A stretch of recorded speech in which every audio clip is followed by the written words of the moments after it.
আমি বানাবো আলু দিয়ে তিলের চাটনি। তার জন্য কড়াইয়ের মধ্যে সাদা তিল 1 চামচ আর 2 চামচ কালো তিল ভেজে নিচ্ছি।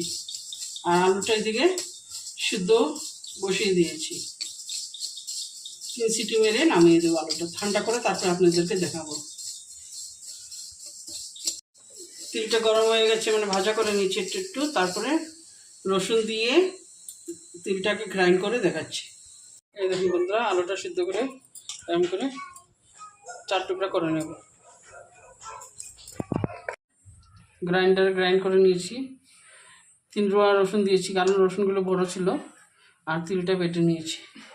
আর এই যে তেলটা গরম বসিয়ে দিয়েছি, ফোড়ন দিয়েছি শুকনো লঙ্কা।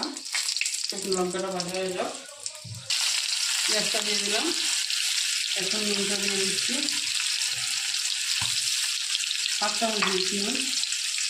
কাঁচা লঙ্কাটা দিয়ে দিলাম।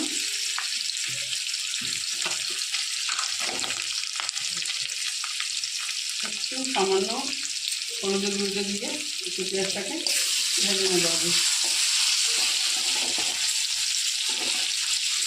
হালকা করে ভেজে নেব।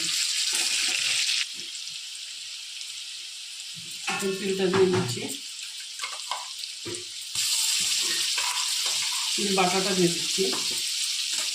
আর একটু ঝালের জন্য লঙ্কা গুঁড়োটা দিয়ে দিচ্ছি। দিয়ে ভালো মতো মিশিয়ে দেবো। এখন তিল ভাজাটা হয়ে গেছে, এখন নিচে নামিয়ে নেব গ্যাসটা অফ করে। এখন আলুটা ঢেলে দিলাম, সিদ্ধ করে আলু।